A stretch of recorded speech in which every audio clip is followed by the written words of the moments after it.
नमस्कार, स्वागत है आपका अपनी क्लासेज में। और आज अपने 10th क्लास की जो फर्स्ट एंड पोइम लगी हुई है, जो रॉबर्ट फ्रॉस्ट की लिखी हुई डस्ट एंड स्नो, वो लेकर आए हैं। क्योंकि पोइम के अंदर थीम होती है, इससे भी रिलेटेड 2 नंबर का क्वेश्चन पूछा जाता है। कभी कभार 2 पोइम्स की थीम पूछ ली जाती है, जो लगातार पूछी भी जा रही है। पिछले एग्जाम्स में भी पूछी गई थी और अब की बार भी ब्लू प्रिंट दी है, उसके अंदर 2 थीम दी हुई है। इसके अलावा इनके क्वेश्चंस भी होते हैं जो नॉर्मली इजी क्वेश्चन होते हैं, वो अपने कैसे अटेम्प्ट कर सकते हैं, उसी के अकॉर्डिंग अपने पोइम देखेंगे। तो देखते हैं फर्स्ट पोइम है। तो ऐसे करते करते अपने डेली के पोइम भी कंप्लीट करते हैं। द वे ए क्रो सुक down on me the dust of snow from a hemlock tree. यानी एक कौवा आया जो हेमलॉक ट्री के ऊपर आकर बैठता है। ट्री किस चीज़ का है? हेमलॉक का पेड़ है, यानी उस पेड़ का नाम, जैसे अपने यहाँ टाली, नीम, बरगद वगैरह होते हैं, उसी प्रकार यहाँ ये ट्री है, उसका नाम है हेमलॉक। उस पर एक क्रो आकर बैठता है।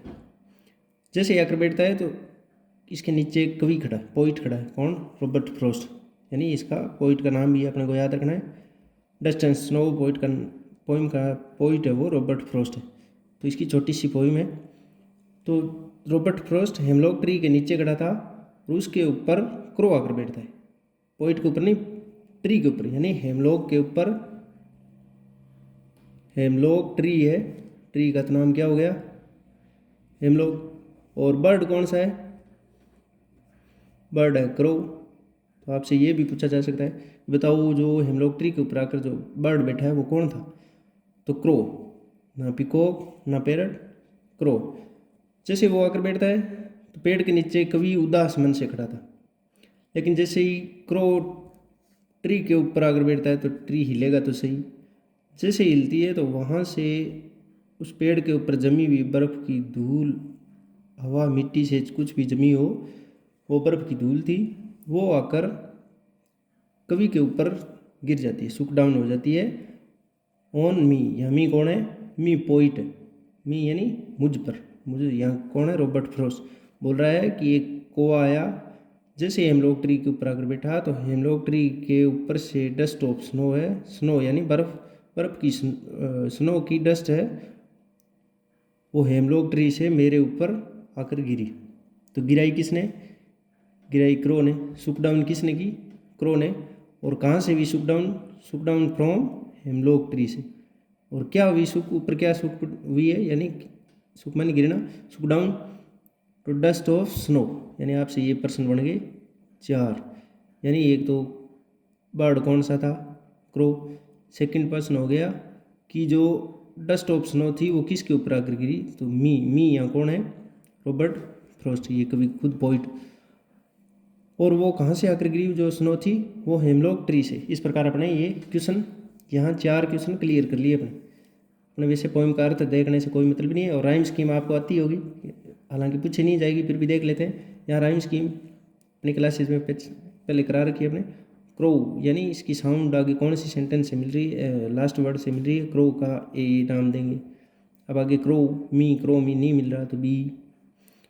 अब क्रो स्नो मी स्नो नी, तो क्रो स्नो यानी क्रो के साथ मिल रही है स्नो की, तो क्रो को नाम दिया था ए, तो इस प्रकार इसको भी नाम दे देंगे ए। अब आगे ट्री, ट्री मी, क्योंकि पीछे स्पेलिंग भी देख लेते हैं। जिसको पढ़ना नहीं आता, उच्चारण नहीं करना था, वो थोड़ी बहुत स्पेलिंग देख लिया करे, जिससे इसका मतलब ये इसके साथ मिलेगा। मी ट्री, तो इसका मतलब इसको भी नाम अपने बी दे सकते हैं, क्योंकि जैसी साउंड इसकी आ रही है वैसी साउंड इसकी आ रही थी। तो जिनकी साउंड सेम हो उनको सेम नाम देते हैं, जिनकी अलग हो उनको अलग नाम देते हैं। तो इस प्रकार ए बी ये राइम स्कीम होगी इसकी। हालांकि ये नहीं पूछी जाती और ना ही पूछी जाने वाली है। आपको तो ये पूछा जाएगा, बताओ वो बर्ड कौन सा था? क्रो। ट्री कौन सा था? हेमलॉक। आगे देखते हैं। Has given my heart a change of mood and saved some part of a day I have rued. तो इस प्रकार कि जैसे ही वो कौवा ऊपर आकर बैठता है हेमलॉक ट्री के ऊपर, तो वो ट्री हिलता है और उसके ऊपर से बर्फ़ गिरती है और वो पोइट के ऊपर आकर गिर जाती है, क्योंकि पोइट नीचे खड़ा था। तो पोइट बोल रहा है कि जैसे ही वो मेरे ऊपर आकर गिरी तो माई heart a change of mood, यानी मेरा हार्ट है उसका मूड चेंज हो गया। यानी नीचे कभी उदास खड़ा था, पहले निराश खड़ा था, उसके मूड थोड़ा नेगेटिव था, लेकिन जैसे ही वो ऊपर आकर बर्फ़ गिरती है तो उसका मूड चेंज हो गया। तो आपसे पूछा जाएगा, बताओ उसका चेंज क्या हुआ? तो चेंज उसका हार्ट हुआ, यानी उसका मूड हुआ। तो चेंज चेंज क्या होता है भाई, मूड होता है, मूड या हार्ट एक ही बात, यानी उसका मूड चेंज हो जाता है।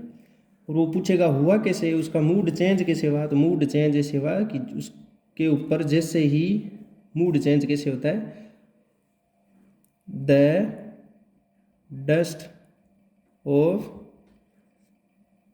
स्नो सुक डाउन ऑन हिम, यानी मी यहाँ पर्सनल है तो आगे अपने क्वेश्चन बनाएंगे तो अपने को तो हिम ही लिखना पड़ेगा, या यहाँ लिख देंगे पोइट, यानी ऑन पोइट के ऊपर, पोइट के ऊपर जैसे ही आकर डस्ट ऑफ स्नो गिरती है, सुक डाउन ऑन पोइट जैसे ही होती है तो उसका क्या हो जाता है, मूड चेंज हो जाता है। तो ये क्वेश्चन सबसे ज़्यादा पूछे जाने वाला क्वेश्चन है कि उसका मूड चेंज कैसे हुआ, हार्ट चेंज कैसे हुआ, हार्ट का मूड चेंज कैसे हुआ। तो अपने को यही कि हेमलॉक ट्री के ऊपर जैसे ही क्रो आकर बैठता है तो वो डस्ट ऑफ स्नो उसके ऊपर आकर गिरती है तो इस प्रकार उसका मूड चेंज हो जाता है। तो चेंज मूड कैसे, मूड चेंज कैसे हुआ, द डस्ट ऑफ स्नो सुक डाउन ऑन पोइट, POET, यानी ये लाइन लिखी हमने, द डस्ट ऑफ स्नो सुक डाउन ऑन, यहाँ पोइट लिखा है POET। तो इस प्रकार उसका मूड चेंज हो गया। और वो मूड क्या था, पहले खराब था, खराब था तो सारा दिन खराब हो जाता, लेकिन जैसे ही इसके ऊपर ये डस्ट ऑफ स्नो गिरी तो मान लो दोपहर तक ये खड़ा था उस पेड़ के नीचे, तो दोपहर तक का तो टाइम खराब हो गया, पूरा दिन खराब हो गया, लेकिन जैसे ही इसके ऊपर ये बर्फ आकर गिरी तो वो क्या बोल रहा है, and saved some part of a day I had rued, यानी मेरा थोड़ा बहुत जो समय बचा था या बीत गया वो टाइम तो गया, लेकिन अब मेरा टाइम जो है वो इसने खराब होने से बचा लिया। तो ये टाइम भी पूछा जाएगा कि बताओ उसने थोड़ा डे जो बचा था उसको कैसे बचा लिया, तो वही उसका मूड चेंज करके, यानी उसका सेव क्या किया है उसने, पहले तो सेव किए सम, सेव्ड किया नहीं, saved some part of a day, some part of a day, यानी एक दिन का कुछ हिस्सा बचा दिया। अब बचाया कैसे आपसे पूछा जाएगा कि बचाओ उसका सेव कैसे किया, तो सेव कैसे किया, सेव उसके ऊपर डस्ट ऑफ स्नो डालकर उसका मूड चेंज करके, तो मूड चेंज करके, मूड चेंज करके उसका डे का पार्ट है जो रूड, रूड मैंने खराब होने से बचा लिया। इस प्रकार ये क्वेश्चन बन गए कि आपसे पूछा जाएगा वर्ड कौन सा था, क्रो, ट्री कौन सा है, हेमलॉक ट्री, और उसका चेंज क्या हुआ, मूड, मूड चेंज हो गया, यानी हार्ट चेंज हो गया, मूड या हार्ट भी लिख सकते हैं, हार्ट। इस प्रकार वो चेंज, मूड चेंज कैसे हुआ या हार्ट चेंज कैसे हुआ, तो आपसे का उत्तर होगा द डस्ट ऑफ स्नो सुक डाउन ऑन पोइट, पोइट के ऊपर जैसे ही बर्फ आकर गिरती है तो इस प्रकार उसका हार्ट है जो चेंज हो जाता है, पोइट। और बताए पूछा जाएगा कि उस पोइट का क्या चीज़ थी वो सेव कर ली, तो some part of a day, अपने को यहाँ डे भी रखा है, saved some part of a day, यानी कुछ दिन का कुछ हिस्सा है जो बचा लिया उसने खराब होने से। कैसे बचा लिया, खराब होने से, क्योंकि अगर ऐसे ही कभी नीचे मुंह फुलाए खड़ा रहता तो उसका दिन खराब हो जाता, टाइम खराब हो जाता। इस प्रकार उस कोय ने आकर उसका दिल बचा लिया। तो अब आपसे ये पूछा जाएगा बताओ पक्षी कौन था, ट्री कौन था, तो इस प्रकार अपने उत्तर दे सकते हैं। अब जैसे पूछ लिया जाए who is the poet of dust of snow, poet भी पूछ सकता है कि बताओ डस्ट ऑफ स्नो का पोइट कौन है, तो रॉबर्ट फ्रॉस्ट है। और वो फेल कैसे हुई, यानी या पोइट के ऊपर क्या चीज़ फेल मानी गिरना, सुक डाउन, यानी what fell on the poet, poet के ऊपर क्या चीज़ गिरी, तो फेल यानी फेल मानी गिरना, या सुक डाउन क्या चीज़ सुक डाउन हुई, या सुक डाउन ये देर का सुक डाउन ऑन मी क्या चीज़, द डस्ट ऑफ स्नो, अगली लाइन में उसका उत्तर है सुक डाउन का मतलब नीचे गिरना, ऊपर क्या चीज़ गिरी थी, दोनों का उत्तर एक ही होगा, डस्ट ऑफ स्नो। क्या चीज़ गिरी थी भाई, तो डस्ट ऑफ स्नो, यानी डस्ट ऑफ स्नो आकर गिरी उसके ऊपर। तो इस प्रकार इसका उत्तर भी अपने को मिल गया। From which tree did the snow fail, यानी कौन से पेड़ से उसके ऊपर snow Giri, from which tree did the snow fail, कौन से ट्री से, फ्रॉम विच ट्री, ट्री का मतलब अपने को पता ही है, ट्री, ट्री आते कौन सा ट्री बताना है, हेमलॉक ट्री ना। तो अब पूछ रहे अपने विच बर्ड सुक दैट स्नो, अब कौन से पक्षी ने, बर्ड आ गया, बर्ड आ गया तो सुक किसने किया, हिलाया किसने पेड़ को, किसने उसने सुक डाउन किया उस बर्फ को, स्नो को किसने किया तो वो क्रो था। बर्ड अपने को पता है क्रो है इस पोइम के अंदर दिया हुआ, क्योंकि नाम इसका डस्ट ऑफ स्नो है और पहली लाइन क्या है, द वे ए क्रो। तो इस प्रकार क्रो हो गया। वॉट आगे क्वेश्चन पूछ सकता है, what effect did the snow have on the poet, यानी पोइट पर उस स्नो का क्या प्रभाव इफेक्ट हुआ। तो इफेक्ट यही हुआ, उसका मूड है जो चेंज हो गया, यानी इफेक्ट ये वाली दो लाइन है, यानी उसका क्या हो गया, चेंज ऑफ मूड, ये इफेक्ट है उसका। यानी आपसे पूछ ले कि उसका इफेक्ट क्या हुआ, जैसे ही को आकर ऊपर बैठता है और उसकी बर्फ़ कवि के कंधे पर आकर गिरती है, सिर पर आकर गिरती है, तो उसका इफेक्ट क्या हुआ, उस स्नो का इफेक्ट क्या हुआ, उस डस्ट का इफेक्ट क्या हुआ। तो उसका क्या हो गया, ए चेंज ऑफ मूड, यानी मूड चेंज हो गया। एक तो ये हो गया। दूसरा क्या हुआ, उसका दिन खराब होने से बच गया, saved some part of a day, यानी उसका क्या हो गया, save some part of a day, जो रूड कर चुका था उसको बचा लिया। यानी आगे का दिन मेरा जो रेस्ट दिन था, शेष दिन था, आधा दिन तो मैं खराब कर दिया वहाँ सोचते सोचते मुंह फुलाए फुलाए, लेकिन अब मेरा जो दिन खराब होने वाला था अगर वैसा ही रहता, लेकिन जैसे ही को आकर बैठता है तो मेरा दिन अब अच्छा होगा। इस प्रकार ये कोई पोइम होगी, इसके अंदर यही है कि पहले तो विच बर्ड शुक द स्नो, कौन सा बर्ड था, और आगे पूछा जाएगा from which tree did the snow fail, तो अपने को हेमलॉक ट्री है, और who is the poet of the dust of snow, तो अपने को रॉबर्ट फ्रॉस्ट करना ही है। What fell on the poet के ऊपर क्या गिरती है, तो वो what fell on the poet, तो अपने को पता है डस्ट ऑफ स्नो गिरती है। तो उसका मूड चेंज कैसे वो ये भी देखना है। और इसके अलावा इसके अंदर क्रो दे रखा है, क्रो, और दूसरा पेड़ है उसका नाम है हेमलॉक, यानी हेमलॉक ट्री। ये दोनों ही इसके अंदर कुछ न कुछ रिप्रेजेंट कर रहे हैं। अपने इतनी फिलोसफी के अंदर तो नहीं जाएंगे, ये दोनों ही पूछे जाते हैं सबसे ज़्यादा कि यहाँ क्रो एंड हेमलॉक किसका प्रतीक है, यानी किस चीज़ को प्रेजेंट करें या रिप्रेजेंट करें, REPRESENT, रिप्रेजेंट का मतलब किस चीज़ का प्रतीक है, सिंबल है, किस चीज़ को बता रहे हैं, रिप्रेजेंट करें। तो यहाँ क्रो अपने साधारण ज़िंदगी में देखें तो क्रो को क्या मानते हैं, बुरा। हेमलॉक ट्री ये ट्री होता है जो जहरीला ट्री होता है, इसको खाने के बाद मृत्यु तक हो जाती है, तो जहर अपने बुरा ही मानते हैं। तो इस प्रकार ये बुराई के प्रतीक है दोनों, यानी सोरो के प्रतीक है, सोरो के प्रतीक है। यानी यहाँ आपने पूछ ले कि the crow and hemlock are represented here, किस चीज़ को रिप्रेजेंट कर रहे हैं, तो यहाँ क्या किस चीज़ को, सोरो एंड रिग्रेटनेस को, यानी सोरो दुख को प्रतीत कर रहे हैं। क्योंकि कवि दुखी था, लेकिन इन दुख की था फिर भी ये दुखी करने वाली चीज़ें ही इसका मूड परिवर्तन कर देती है, यानी नेगेटिव चीज़ें हैं दोनों क्रो एंड हेमलॉक, लेकिन नेगेटिव होते हुए भी कवि का मूड चेंज कर देती है। इस प्रकार प्रकृति के बारे में बताया कि प्रकृति की वो चीज़ें चाहे कितनी खराब हो, वो अपने को क्योर कर सकती है। इस प्रकार इसकी अपने को थीम भी मिल गई, तो ये अपने थीम भी लिख रखी है। तो इस पर 2 नंबर का क्वेश्चन आता ही है कि थीम बताओ। तो थीम यही, the poet explains to us that nature has the ability to cure all ill of both the mind and the body, यानी प्रकृति के पास ऐसी शक्तियाँ हैं, एबिलिटी योग्यता है, शक्ति है, जो अपने माइंड और बॉडी को की बीमारी, दोनों की बीमारी, यानी माइंड भी अपना बीमार हो, बीमार का मतलब अपना संतुलन बिगड़ा हुआ हो, अपना माइंड अपसेट हो, मूड खराब हो, और बॉडी का मतलब बॉडी भी अगर खराब हो तो उसको क्योर, इलाज करने, उस बीमारी का इलाज करने की शक्ति किसके, क्योर मानी इलाज करने की शक्ति किसके पास है, नेचर के पास। और नेचर का चाहे नेगेटिव पार्ट हो चाहे पॉजिटिव, वो हमेशा ही फायदा ही करता है। क्योंकि क्रो और हेमलॉक अपने को पता है नेगेटिव है, सोरो प्रतीत करते हैं। दोनों के दोनों किसके रिप्रेजेंटेटिव है, क्रो एंड हेमलॉक, सोरो SORROW, लेकिन फिर भी इनके पास ऐसी शक्ति है कि वो अपना माइंड एंड बॉडी को क्योर कर सकते हैं। तो इस प्रकार ये थीम होगी, the poet explains to us that nature has the ability to cure all ill of both the mind and the body. इस प्रकार ये थीम होगी। लगभग ये 4 नंबर की एक पोइम हो सकती है अगर इसका क्वेश्चन आता है। तो इस प्रकार आशा करते हैं आपको ये पोइम समझ में आई हो।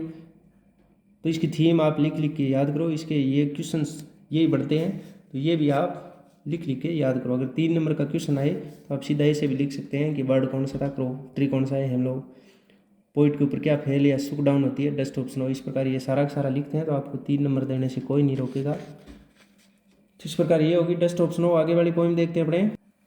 आगे वाली भी फर्स्ट लेसन के जस्ट बैक साइड में दी हुई है। दोनों किसकी है, रॉबर्ट फ्रॉस्ट की है। पहले वाली डस्ट ऑफ स्नो और दूसरी वाली फायर एंड आइस। इसका टॉपिक क्या है, फायर एंड आइस, यानी इसका नाम क्या है, टॉपिक का मतलब नाम या टाइटल बोल दो, फायर एंड आइस।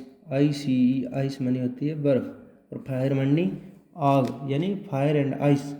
ये बताया गया है कि धरती या तो फायर से एंड होगी या आइस से। आइस का मतलब यहाँ कुछ और है, फायर का मतलब यहाँ और है, यानी फिलोसॉफिकल पोइम है जो फायर एंड आइस के सिंबल के द्वारा अपने को कुछ अलग सिंबलाइज करके बताया गया है। तो वो अपने इतने गहराई में नहीं जाएंगे, अपने को 10th के एग्जाम पास करना है, अच्छे नंबर लेकर आने, 6 के 6 नंबर कवर करने हैं। एक पोइम लगभग 6 नंबर लेकर बैठती है, 4 से 6 तक। तो देखते हैं, सम से the world will and in fire. END को भी एंड बोलते हैं, ये भी एंड है, इसका मतलब और, इसका मतलब समाप्त होना, खत्म होना। सम से इन आइस, कुछ बोलते हैं कि वर्ल्ड जो खत्म होगा वो किससे होगा, फायर से। तो आपसे पूछा जाएगा बताओ वर्ल्ड जो एंड किससे होगा, वर्ल्ड विल एंड, बताओ किससे होगा एंड। तो एक तो क्या बताया, सम कुछ बोल रहे हैं, सम का मतलब कुछ लोग बोल रहे हैं, कहते हैं कि किससे होगा, फायर से। और कुछ क्या बोल रहे हैं, यानी सम से आइस, यानी एंड आइस से। ये टॉपिक ही देखो, यही है, टॉपिक बोल दो, टाइटल बोल दो, यही है कि फायर एंड आइस, यानी कुछ बोलते हैं वर्ल्ड किससे एंड होगा, फायर से, और कुछ बोलते हैं आइस। दोनों लाइनों का यही अर्थ है। अब इसके अंदर बताया कि from what I tested of desire. I कौन है, यानी आई के साथ है वह। तो आई का मतलब यहाँ पोइट खुद बोल रहा है, यानी पोइट बोल रहा है। पोइट का नाम क्या है, रॉबर्ट फ्रॉस्ट बोल रहा है कि मैंने यहाँ तक ये टेस्ट किया है कि वर्ल्ड जो एंड होगा वो डिजायर से एंड होगा। I hold with those who favour fire, कि जो लोग बोल रहे हैं नहीं कि वर्ल्ड फायर से एंड होगा, तो मैं उनके पक्ष में हूँ। और उसका मतलब है, फायर का मतलब डिजायर, यानी फायर का मतलब डिजायर होगा। यानी जो बोल रहे हैं ना कि फायर से एंड होगा, फायर तो एसोसिएट कर दिया फायर को, और फायर का मतलब यहाँ हो गया डिजायर, यानी आग। फायर का मतलब आग, और आग किस प्रकार की, ग्रीड की, लस्ट की, अनकंट्रोल्ड पैशन की, यानी लस्ट की होगी, ग्रीड होगी, लालच की आग लगी हो तो बंदा रुकता नहीं। तो इस प्रकार ये भी एक आग है, अगर आग लग जाए तो वो रुकती नहीं है, बुझती नहीं है जल्दी से, नुकसान ही पहुंचाती है, चाहे थोड़ा ही करे, चाहे नुकसान जरूर करती है। तो इसी प्रकार डिजायर, इच्छा, सबसे ज़्यादा अगर इच्छा हो लोगों के अंदर, काम वासना की, या ग्रीड हो, लालच हो, तो वो भी खराब ही करती है। तो इस प्रकार फायर को क्या, किससे फेवर किया गया है, फायर को किससे एसोसिएट किया गया है, फायर को किससे कंपेयर किया गया है। अपने से पूछा जाएगा फायर कंपेयर किससे की गई है, तो फायर को कंपेयर किया गया, फायर बराबर किस के समान है, फायर डिजायर के समान है, यानी लालच के समान है।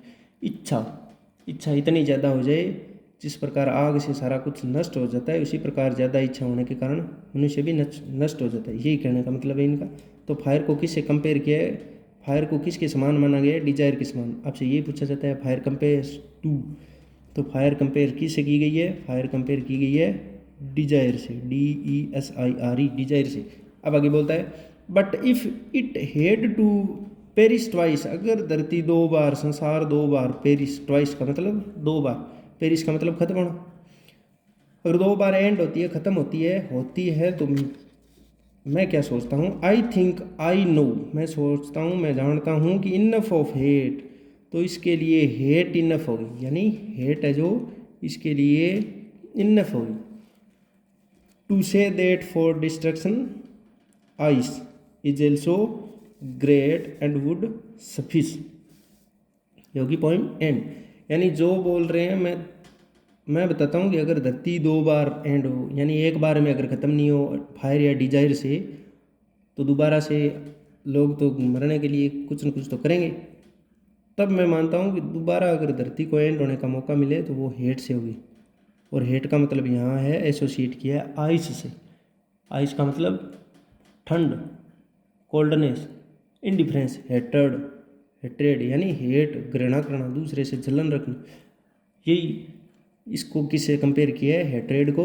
यानी आइस को किससे किया है? आइस को तो कंपेयर किया है किसके साथ? हेट्रेड को। ये दे रखा नहीं, हेट, HATE, या इसे ही हेट्रेड भी बोल दिया जाता है, यानी इसको भी HATRED, हेट्रेड। इंडिफरेंस यानी किसी के साथ अगर बुरा हो जाए तो भी नहीं हिलना, और किसी के साथ बुरा हो जाए तो भी कुछ अति करना, यानी उसके पैशन में बह जाना, इमोशनल ज़्यादा हो जाना, या कुछ किसी के साथ घटना हो जाए तो कोई प्रभावित भी नहीं होना। तो इस प्रकार वो आइस हेट, घृणा करते रहता है, दूसरों से जलन रखता है। इस प्रकार आइस को हेट, यानी वो आइस से यानी हेट से भी ख़त्म हो सकता है। इस प्रकार आइस को किससे कंपेयर किया है? हेट से। और फायर को किससे कंपेयर किया? डिजायर से। तो इस प्रकार इतनी पॉइंट थी इसके अंदर। ये बताया गया है कि पॉइंट क्या बताना चाहता है फायर एंड आइस के अंदर। तो फायर एंड आइस के अंदर बताना चाहता है कि जिस प्रकार फायर से संसार एंड होता है, उसी प्रकार डिजायर से एंड होता है, यानी फायर और डिजायर को एक दूसरे से कंपेयर किया गया। और इसी प्रकार अगर दोबारा अगर एंड हो संसार, तो दोबारा होगा वो किससे होगा? तो ट्वाइस, यानी दूसरी बार अगर संसार एंड होगा तो वो आइस से होगा। आइस का मतलब हेट से, घृणा से। तो इस प्रकार आइस और हेट को कंपेयर किया गया। तो इस प्रकार अपने ये देख ली कि किससे कौन सा एंड होता है। तो क्वेश्चन क्या बनते हैं? तो क्वेश्चन ये बनते हैं कि यहाँ what does ice symbolize in the poem, यानी आइस को किससे सिंबलाइज किया है, आइस को किससे कंपेयर किया है। तो आइस को अपने को पता है हेट्रेड से किया है, हेट्रेड या हेट से। और अपने को पूछ ले फायर किसके साथ किया गया है, तो फायर किसके साथ है? डिजायर के साथ, DESIRE, यही है। और ये राइम वर्ड है इसका, फायर का डिजायर के साथ राइम कर रहा है। और यहाँ पूछा जाएगा कि वर्ल्ड किससे एंड होगा, वर्ल्ड एंड किससे होगा, तो फायर एंड आइस से। या फायर एंड आइस ना दे तो अपने को क्या पता है कि डिजायर और किस चीज़ से? हेट से, यानी डिजायर या हेट से एंड होगा। यहाँ क्या किससे होगा? आइस एंड फायर से। क्योंकि आइस को क्या माना है इसने? हेट या हेट्रेड। और फायर को क्या माना है? फायर को डिजायर माना है, यानी डिजायर और हेट से वर्ल्ड का एंड होगा। इस प्रकार अपने ये देखिए। अब अपने इसकी थीम देखते हैं। The theme of the poem is that both desire and hatred are destructive forces that can lead to the end of the world, यानी संसार के अंदर डिजायर और हेट्रेड के अंदर, दोनों के अंदर इतनी पावर है कि वो दोनों ही संसार को ख़त्म कर सकती है। सिर्फ एक आदमी कोई नहीं, संसार को ही डिस्ट्रक्टिव कर सकती है। डिस्ट्रक्टिव फोर्सेज यानी बुरी शक्तियाँ, यानी ऐसी ख़त्म करने की शक्तियाँ हैं इन किसके पास? डिजायर एंड हेट्रेड के पास। डिजायर का मतलब फायर हो गया, फायर के अंदर, और हेट्रेड का मतलब आइस के अंदर। हद से ज़्यादा बर्फ़ गिर जाए, सर्दी हो जाए, विंटर हो जाए, तो भी अपने को पता है अपने जम कर मर जाएंगे। और हद से ज़्यादा गर्मी पड़े, गर्मी की ऋतु में, तो आग लग सकती है, और आग लग कर भी संसार खत्म हो सकता है। इस प्रकार इस डिजायर ज़्यादा हो जाए, इच्छा ज़्यादा हो जाए, लोगों के बीच में लालच ज़्यादा हो जाए, तो एक दूसरे से लड़ झगड़ कर मर सकते हैं। और इसी प्रकार हेट्रेड यानी घृणा हो जाए एक दूसरे पड़ोसी में, तो एक दूसरे से वो वैसे ही जलन कर करके मर सकते हैं। तो इस प्रकार संसार खत्म हो सकता है किन फोर्सेज से? डिजायर और हेट्रेड से। तो ये थीम होगी। तो इस प्रकार आशा करते हैं आपको दोनों पोइम अच्छे तरीके से समझ में आएगी। दोनों पोइम्स को अपने अच्छे तरीके से पढ़ लिया। आगे वाली पोइम्स के लिए अपने आगे दूसरी क्लासेज लेकर आएंगे। तब तक आप ये दोनों थीम लिख लिख कर याद करो। अब तो रट्टे मारने हैं क्योंकि एग्जाम के दिन थोड़े। और ये पोइम भी, क्वेश्चन भी बन गए, आपने बता दिए मैंने, 2-2 3-3 क्वेश्चन बन रहे हैं। तो इस प्रकार आशा करते हैं आपको अच्छे तरीके से समझ में आए तो लाइक शेयर सब्सक्राइब करें, और बच्चों को भी फायदा हो इसलिए शेयर भी करें, सब्सक्राइब दब कर करवाएं। धन्यवाद।